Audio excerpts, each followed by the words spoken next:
મિત્રો આજે હમણાં જો વાત કરતો તો પ્રવીણભાઈને કે આવા ધોમ તડકામાં અને આટલી સિઝનમાં તમે બધાએ ઉપસ્થિત રહ્યા છો, આ એક પ્રકારની તપસ્યા કરી રહ્યા છો. હું ખાતરી આપું છું આ તપસ્યાને એડે નહીં જવા દઈએ, વ્યાજ સાથે વસૂલાત અપાવીશું સાહેબ. આજે દાદા સોમનાથના દર્શન કરી પરિવર્તન લાવો, ખેડૂત બચાવો, આ યાત્રાનો પ્રારંભ કર્યું છે માનનીય પ્રવીણભાઈ અને મનોજભાઈની આગેવાનીમાં. ત્યારે અહીંયા ઉપસ્થિત પિયુષભાઈ, દેવેન્દ્રભાઈ, સજલબેન, રામભાઈ અને આખા તમામ સંગઠનના હોદ્દેદારો, આપ સૌ ગુસિયા ગામના અને આસપાસના ખેડૂત માતા બહેનો દીકરીઓ આપ સૌ પધારેલ છો. મિત્રો, આ કિસાન બચાવો યાત્રા કેમ કાઢવી પડી છે? આ કોઈ આમ આદમી પાર્ટીની યાત્રા નથી, આ કોઈ પક્ષની યાત્રા નથી, આ કોઈ વ્યક્તિની યાત્રા નથી. આ મિત્રો છેલ્લી ખેડૂતોની અસ્તિત્વની લડાઈ માટે ખેડૂત બચાવો નીકળેલી યાત્રા છે, પરિવર્તન લાવવા માટેની યાત્રા છે. કઈ રીતે આ સાબિતી થાય છે તમે જુઓ. આપણે ખેડૂતો માટે લડત ચડાવી, ખેડૂતો માટે અવાજ ઉઠાવ્યો. બોટાદમાં આપણા ખેડૂતો ભેગા થયા, હળદરમાં આપણે ખેડૂતો માટે અવાજ ઉપાડ્યું અને ભાજપે ખેડૂતો ઉપર એટલો અત્યાચાર કર્યો કે આપણા ખેડૂત આગેવાનોને જેલમાં નાખી દીધા, એમની ઉપર અત્યાચાર કર્યો. ખેડૂતોને ઘરમાંથી કાઢીને પોલીસ દ્વારા મારવામાં આવ્યો. જેમ જલિયાવાલા બાગમાં જનરલ ડાયરે જે કામ કર્યું હતું, આખા ઘેરીને આપણા ઉપર અત્યાચાર કર્યો તો ગોળીબાર કર્યું હતું, એવી જ પરિસ્થિતિ હળદળ ગામમાં ભાજપે આખા ગામને ઘેરીને પોલીસ દ્વારા કરાવડાવ્યું હતું. અને આપણે એવું હતું કે કદાચ ભાજપ સુધરી જશે, ખેડૂતો માટે નિર્ણયો લેશે. આપણા યુવાનોને જેલમાં નાખ્યા. આજે પ્રવીણ રામ જેવા વ્યક્તિઓ 108 માળા પૂરી કરીને જેલમાંથી બહાર આવ્યા છે, એમને એકવાર તાળીઓથી વધાવી લેશે. આપણે ખબર છે માતા બહેનો અહીંયા બેઠી છે, 108 ની માળા કરીએ ને, આપણે 108 પૂરા કરવા પડે માળામાં મોતીડાને. અને ત્યારે મોતીડા પરોવાતા હોય, આજે ભગવાને 108 દિવસ આ નવયુવાનોને આપણે તપાવ્યું છે. શું કામ? કે એ 108 દિવસની માળા પૂરી કરીને હવે નીકળશે ને, એ એવું ગજગજાઈ નીકળશે ને કે ભાજપને ધ્રુજાવી દેશે. આજે આપણે એમ આવતું કે ભાજપ અત્યાચાર કરી આગામી તાલુકા જિલ્લાની ચૂંટણીઓ આવે છે, એનાથી ડરીને એ ખેડૂતો માટેના નિર્ણયો લેશે, પણ એમણે કોઈ નિર્ણય ન લીધો મિત્રો. અને નિર્ણય ન લીધો એટલે આપણે નિર્ણય લેવા મજબૂર બન્યા છીએ કે આ યાત્રા આજે દાદા સોમનાથના પટાંગણમાંથી અમે શરૂઆત કરી છે. અને પ્રવીણભાઈ ગામના ઘુસિયામાંથી, એમના ગામથી શરૂઆત કરી છે. એમણે કીધું કે સુદાનભાઈ, મારે મારા ગામની તપસ્યા જોવી છે, એમના લોકોની તપસ્યા જોવી છે, એટલે અહીંયાથી શરૂઆત કરી છે.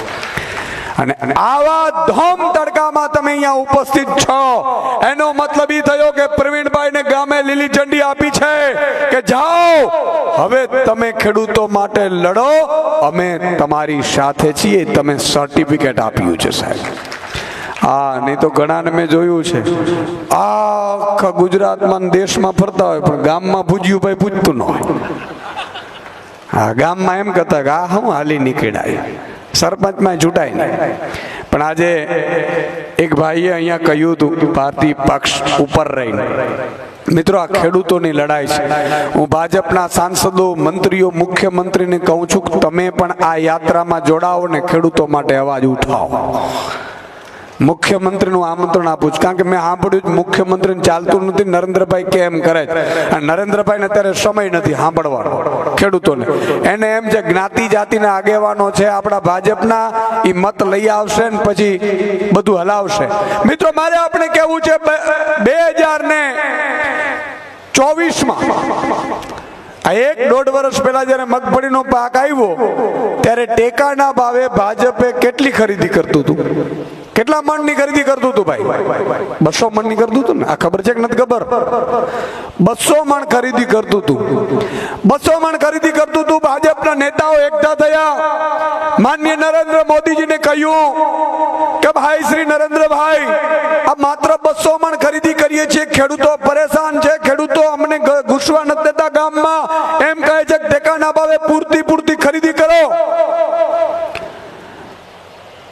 ખેડૂતોને ભાજપના નેતાઓએ નરેન્દ્રભાઈ અને આખી ટીમને કીધું કે પૂરેપૂરી મગફળીની ખરીદી કરો. તો કે ક્યાં આવી મગફળીની પૂરેપૂરી ખરીદી થાય છે?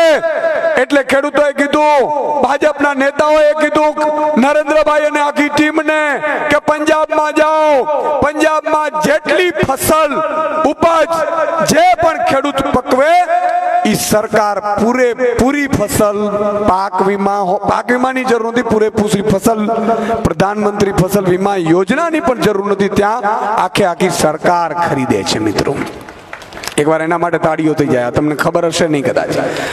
જેટલું પણ ઉપજ થાય, માન લો મગફળી તમારી 500 મણ થઈ, 700 મણ થઈ, 800 મણ થઈ, ઘઉં આટલા થયા, એ પૂરેપૂરી ઉપજ સરકાર, રાજ્ય સરકાર, ભગવત માનની આમ આદમી પાર્ટીની સરકાર પૂરેપૂરી ખરીદી કરે છે. ત્યારે ભાજપના અહંકારી નેતાઓ, મંત્રી, મુખ્યમંત્રીએ કીધું કે આપણે જરૂર નથી, આપણે કોળી સમાજનો આપણો આગેવાન છે, શું કામનો છે? પટેલ સમાજનો આગેવાન છે, શું કામનો છે? ઠાકોર સમાજનો આગેવાન છે, શું કામનો છે? એને કયો મતલબ આપણે માત્ર 200 મણ જ મગફળી ખરીદી કરો. બધાએ વિચાર કર્યું કે અમુક ભાજપના હારા નેતાઓએ કે આ 200 મણ ન રાખો, આપણે ગોટે ચડી જશું. આ બધા ખેડૂતો પછી અમને ઘૂસવા નથી દેતા, તાકે નાના જ્ઞાતિના આગેવાનો ઉતારી દો, તાલુકા પંચાયતનો સભ્ય આપણો ઉતારી દો, એને ટાર્ગેટ આપી દો, સરપંચોને ટાર્ગેટ આપી દો, જિલ્લા પંચાયતના સભ્યોને ટાર્ગેટ આપી દો, કોર્પોરેટરને ટાર્ગેટ આપી દો, તમારા બૂથમાંથી મત નીકળવા જોઈએ, નહીં તો આજે ઘુસિયાથી સોમનાથનો રસ્તો છે ને તમને નહીં મળે કોન્ટ્રાક્ટમાં. આ વાત સાચી કરું છું ભાઈ? બરોબર સમજાય છે વાત? કેટલાને સમજાય છે? હાથ ઊંચો કરો એટલે મને બરોબર ખબર પડે. હા, બધાને સમજાય છે. એટલે એમણે એવું કીધું કે આપણે મગફળી 200 મણ ખરીદવી જ છે, માત્ર 200 મણ. અને મિત્રો માત્ર 200 મણ ખરીદી કરી, અને આશ્ચર્યની સાથે કહું છું તમને, આખા ગુજરાતમાં ચૂંટણી આવી, લોકસભાની ચૂંટણી આવી, નરેન્દ્રભાઈ મોદીના નામ ઉપર ચૂંટણી આવી, અને બધાએ ખેડૂતોએ હોંશે કમળનું બટન દબાવ્યું. બધી સીટ જીતી ગયા. પાછી નરેન્દ્રભાઈ આવ્યા. જે ભાજપના હારા નેતાઓ કહેતા હતા, ખેડૂત આગેવાનો, કે સાહેબ આ 200 મણમાં ન થાય, હું થયું પ્રજાને આપો નહીં, પ્રજાને જેટલું લૂંટો, જેટલું અત્યાચાર કરો, જેટલું પોલીસથી લાઠીચાર્જ કરાવો ને એટલી પ્રજા વધારે મત આપે. ઈ લોકોએ અંદરો અંદર કીધું. આવું સૂત્રો દ્વારા મને માહિતી મળી છે. મારા પાસે સૂત્રો પાકા આવ્યો ભાઈ. હવે તમને બીજી વાત કરું, એમણે ભાજપે પછી આદેશ કર્યો કે માત્ર 70 મણ મગફળી જ ખરીદો ભાઈ આ વખતે. એટલે ફરીથી ભાજપના નેતાઓ એકઠા થયા કે સાહેબ 70 મણ ખરીદી કરીશું મગફળીની, તો આ લોકો ઘૂસવા નહીં દે, કોડીનારમાં નહીં ઘૂસવા દે, સોમનાથમાં નહીં ઘૂસવા દે, જુનાગઢમાં નહીં ઘૂસવા દે. તો કે એની ચિંતા ના કરો, માત્ર 70 મણ ખરીદ્યો એટલે ડબલ મત મળશે. કેમ?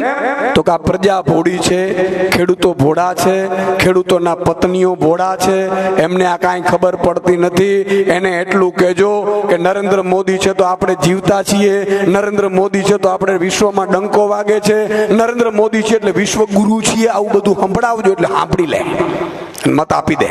આ વાત સાચી છે? આ વાત થયા પછી મિત્રો મને ખબર પડી, અમે આમ આદમી પાર્ટી મનોજભાઈ ને અમે બધા ભેગા થયા. મેં કીધું ભાઈ 70 મણ મગફળી ખરીદે ને તો મારે તો અનશન કરવું છે, ભલે જી થાય. અને આમ ખરેખર મારે થોડાક દિવસ જેલમાં જવું છે, આરામ નથી મળતો સારું બહાર. પ્રવીણભાઈ કહે છે ગોઠવી નાખીએ, તૈયારી જ છે એને. હા, તો હું એમ કહેવા માંગુ છું મિત્રો કે એ લોકોએ નક્કી કર્યું, પછી આપણે અનશનની આંદોલનની ચીમકી આપી એટલે ઘણા ભાજપડાએ પાછા ગયા કે તાલુકા જિલ્લામાં ભૂજ્યું ભાઈ મત નહીં આપે, આપણા તાલુકા પંચાયતના સભ્યો જાય છે ગામડામાં એટલે સરપંચો એમ કે છે કે ભાઈ હવે પાછા ન આવતા, અહીંયા 70-80 મણ ખરીદી દે તો કોઈ મત નહીં આપે. હવે તો બહેનોએ સમજી ગઈ છે એવું કીધું કે કોને મત આપો, તો ભાજપને. એટલે બહેનોએ પાછી વાળે છે, પાછા ખાવાનું નહીં આપવું. એના ઘરવાળાને એવું કે ભાજપના કાર્યકર્તાને એના કાર્યકર્તાના પત્ની એવું કહે છે કે ભાજપે કઈ વધવા નથી દીધું ને હવે મત આપીને પાછો આવ્યો ને તો હું જમવાનું બનાવવાની નથી. આવા પાકા રિપોર્ટ છે આપણી પાસે. બહેનોએ આવું કીધું. એટલે મિત્રો 125 મણ ખરીદી કરી. હું આપણે છેલ્લી 2 વાત કરીને મારી વાત પૂરી કરીશ કે આપણે ઘરે ઘરે જવાનું છે, ગામે ગામે જવાનું છે. મારા માતા બેન દીકરીઓ અહીંયા બેઠી છે. તમે કથામાં જાઓ, ભાગવત સપ્તાહમાં જાઓ, લગ્નગાળો છે તો એમાં જાઓ, એમાં ટોળકી બેઠી ધીરેકથી તમારે વાત કાઢવાની કે હાંભળું છે કે હવે 125 મણ ખરીદી કરવાના છે. આ વખતે તાલુકા જિલ્લામાં ફરીથી ભાજપને મત આપીશું તો માત્ર 40 મણ જ મગફળીની ખરીદી કરવાની છે. એ વાત સાચી? આવું કહેવાનું છે તમારે. ખરેખર જો મત હવે ભાજપને પડ્યા તાલુકા જિલ્લામાં સાહેબ, મામો જાણીને, કાકો જાણીને, નાનો જાણીને, કાં તો આપણો છે, આપણો મામો ભાજપમાં છે એમ કરીને જો ભાજપને મત પડ્યા તો લખી લેજો. પછી સુદાનભાઈ કે પ્રવીણભાઈ કે મનોજભાઈ નહીં આવે તમારી વારે, કાકા અમારી પાસે સત્તા હશે તો કરી શકશું, બાકી પછી ફરીથી જેલમાં મોકલી દો. અમે એકવાર જેલમાં જઈ આવીશું. પણ તમને મગફળી 200 મણ ખરીદી નહીં થાય, નહીં થાય, નહીં થાય. રાડું ન પાડતા. એટલે ભાજપ વાળાને તમારે કહી દેવાનું છે કે ભટના દીકરાઓ અમને લેખિત આપી દો. હાલો ભાજપ વાળા મત માંગવા આપે એમ કહી દેવાનું કે અમારો મગફળી છે, કેરીનો પાક છે, જે પાક અહીંયા ઉપજ થાય છે એ ટેકાના ભાવે ખરીદી પૂરેપૂરી કરવામાં આવે એવું તમે લેખિતમાં આપી દો. એટલે આપણે ભાજપને મત આપવો છે એમ કહેજો તમે. આ બરોબર કહું છું? કેટલા લોકો મંજૂર છે? હાથ ઊંચો કરો એટલે મને ખબર પડે કે આ બરોબર ગાડી જાય છે. વારે વાહ, માતા બહેનોને સમજાઈ ગયું ને? બરોબર સમજાણું ને? હવે આનાથી શું થાય છે એ તમને કહું છું. મામો ને કાકો ભાજપમાં હોય, ભાજપ વાળાને એવું છે કે આપણો આ છે એ માણસ મજબૂત છે, જિલ્લા પંચાયત લડશે એટલે જીતી જશે, તાલુકા પંચાયત લડશે એટલે જીતી જશે. શું કામ? કે હમણાં ટેકાના ભાવે મગફળી ખરીદી કરીને એને ટેકાનું કેન્દ્ર આપ્યું હતું ને 2 કરોડ વૈધા છે. એ રૂપિયા વેરી દેશે સરપંચોને. ઘણા બિચારા સરપંચો લેતા નથી, બહુ સારા માણસ હોય છે. તાલુકા જિલ્લાના નાનતેન ગામે ગામ મિત્રો જે ટેકાના ભાવે 1 ટેકાનું કેન્દ્ર તમે મગફળી આપવા જાઓ છો ને એ ભાજપ વાળો હોય છે. ભાજપ વાળો ખરીદી કરે છે ને એને 2 મહિનામાં 2 કરોડ રૂપિયાની આસપાસ પ્રોફિટ મળે છે. પણ આ વખતે જો આવે ભાજપમાંથી કોઈ મામો, કાકો કે નાનો કે નાની, અમારે સીટ રિઝર્વ હોય તો નાની માને મૂકે, ખબર? આપણા નાની માં તમારે એક વાત કરવાની છે સાહેબ કે આ વખતે જો ભાજપમાંથી આવે તો ભગવાન કૃષ્ણને યાદ કરવાનું છે, મારા કાળિયા ઠાકરને યાદ કરવાનું છે. ભગવાન કૃષ્ણ જ્યારે અર્જુનને કહેતા હતા કે બાણ માર સામે, ત્યારે અર્જુને કીધું કે સામે મારા દાદા છે ભીષ્મ, મારાથી બાણ ન ઉપડે. મારો ભાઈ કર્ણ છે, મારાથી બાણ ન ઉપડે. મારો ભાઈ દુર્યોધન છે, બાણ ન ઉપડે. ત્યારે ભગવાન કૃષ્ણએ કીધેલું અર્જુનને કે સપાટ કર, ઉપાડ, નહીં તો આ તને મારી નાખશે. અને કૃષ્ણની સામે અર્જુને જોઈને વિચાર કર્યું કે સાચું તો કે મારામાંથી શીખ, કંસ મારો શું થતો હતો? કંસ મારો શું થતો હતો? એટલે અર્જુને કીધું કે તમારો હગો મામો થતો હતો. સાહેબ અસત્યના રસ્તે હગો મામો હોય ને એને ગોળીએ દીધો છે તો તું હુંની રાહ જુએ છે સાહેબ? એટલે કદાચ આમો મામો આવે ભાજપમાંથી તો તમારે ભગવાન કૃષ્ણને યાદ કરવાનો છે. ઈશુદાનભાઈ કીધું તી વાત આપણે પકડી રાખવાની છે. આ બરોબર છે કે નહીં? અને તમારા વડીલોમાં ખબર છે ગામમાં 2 જણા જાપે બેઠા જ હોય છે. એ જાપે બેઠા હોય ને એને આ મગજમાં ઉતારી આવો કે પંજાબમાં આમ આદમી પાર્ટીની સરકાર છે, બધું ટેકાના ભાવે લઈ લે છે. અને એટલું નહીં, કોઈ પણ વેપારી કદાચ ખેડૂતમાંથી માલ લેવાનું નક્કી કરે, એના ઘરે જાય તો 1 પણ રૂપિયો ટેકાના ભાવેથી નીચે ખરીદી ન કરી શકે, નહીં તો એને જેલમાં જવું પડે. મિત્રો, આ વ્યવસ્થા આમ આદમી પાર્ટીએ પેદા કરી છે અને આપણું સપનું છે. આ રહી વાત ભાજપની, પણ કદાચ આમ આદમી પાર્ટીની આગામી તાલુકા જિલ્લાઓની સરકાર આવશે તો શું થશે? તો તાત્કાલિક પરિવર્તન નહીં આવે, પણ તાલુકા જિલ્લામાં માની લો કે તમને ખબર પડી કે જુનાગઢ જિલ્લા પંચાયત આમ આદમી બની, પોરબંદર જિલ્લા પંચાયત આમ આદમી બની, દ્વારકા જિલ્લા પંચાયત આમ આદમી બની, જામનગર જિલ્લા પંચાયત આમ આદમી પાર્ટીની બની. આવા જ્યારે મેસેજો છૂટશે એટલે ભાજપ વાળા મીટિંગ કરશે ને તરત કહેશે કે એક કામ કરો, ખેડૂતોને હવે જે જૂના પાક વીમા યોજનાના 8,000 કરોડ બાકી છે ની તાત્કાલિક ચૂકવણી કરો એટલે તમારા ખાતામાં ખર કરીને 1-1 લાખ રૂપિયા આવી જાય. પેલું કામ આ થાય. બીજું એમ થાય ખેડૂત આગેવાનોને કહેશે કે બોલો શું કરવાનું છે, તો કે ટેકાના ભાવે પૂરેપૂરી ખરીદી કરવી પડે, પ્રધાનમંત્રી ફસલ વીમા યોજના યોગ્ય કરવી પડે, આપણે રસ્તા બનાવીએ છીએ રસ્તા બનાવવા પડે. આ કામ ભાજપ વાળા તુરંત ચાલુ કરશે 2027 સુધીમાં, અને 27માં તમે આમ આદમી પાર્ટીની સરકાર બનાવશો. પછી શું થશે એની હું ઝલક આપું છું તમને સાહેબ.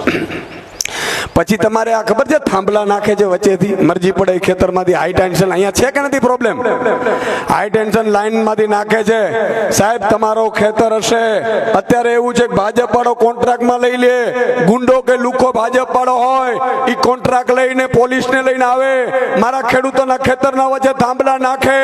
પણ જ્યારે આમ આદમી પાર્ટીની સરકાર હશે અને કદાચ કોઈ ગુસ્તાખી કરી આવી અને મારો ખેડૂત આવીને મિસકોલ મારશે અને એમાં જો પોલીસ કે કલેક્ટર સંડોવાયેલા છે તો બીજે દિવસે સસ્પેન્ડ થઈ જશે. આ વ્યવસ્થા પેદા કરવાના છે.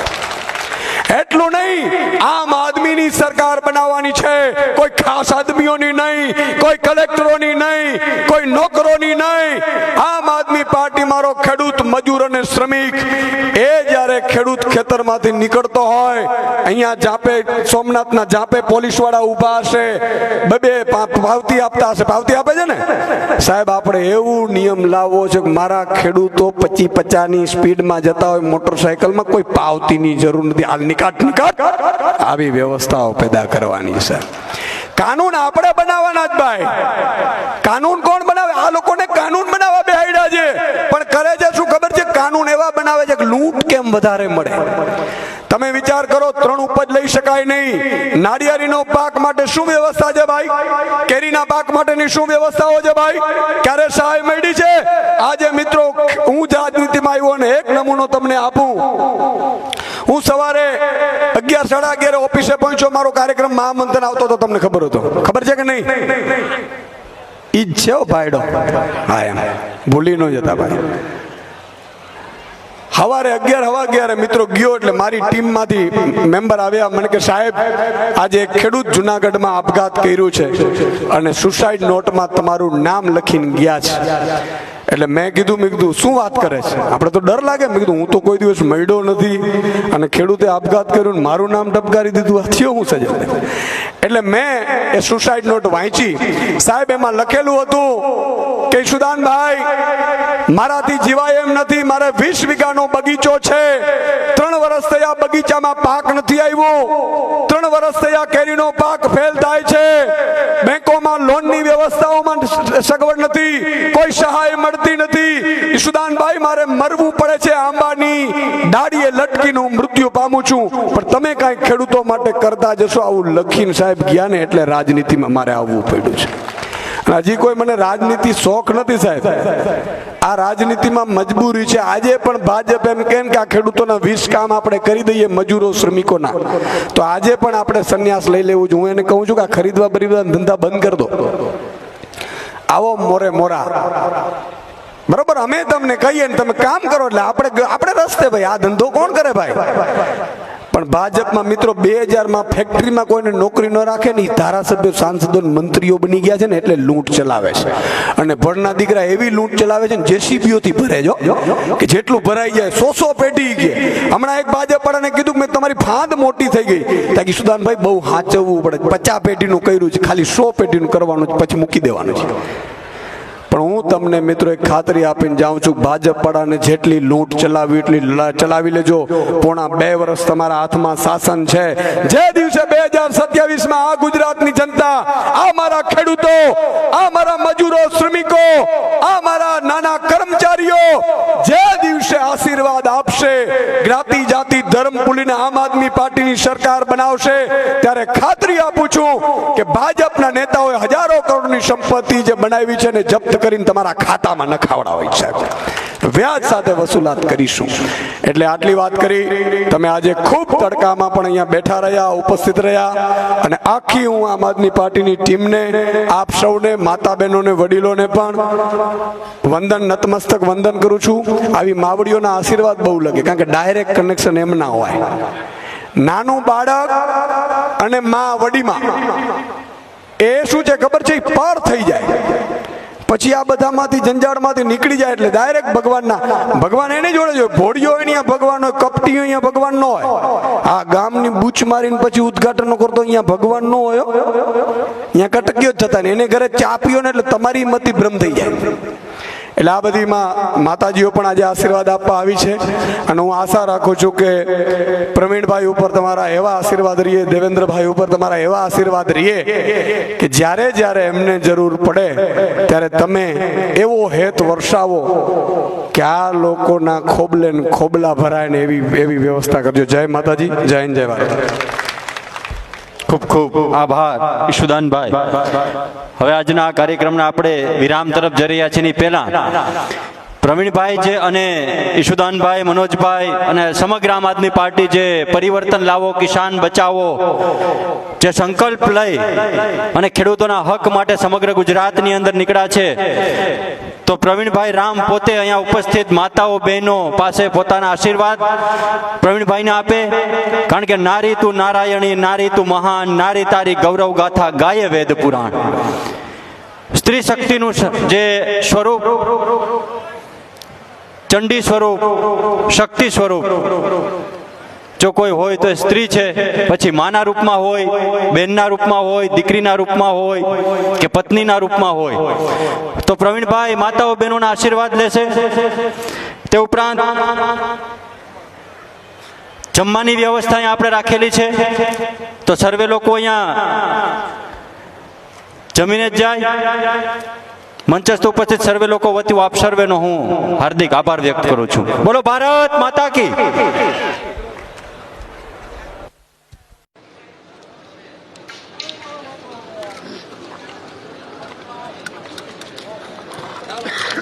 जल्दी खोल, जल्दी बंद कर, बंद कर. हाँ यार, पट्टो लगा है.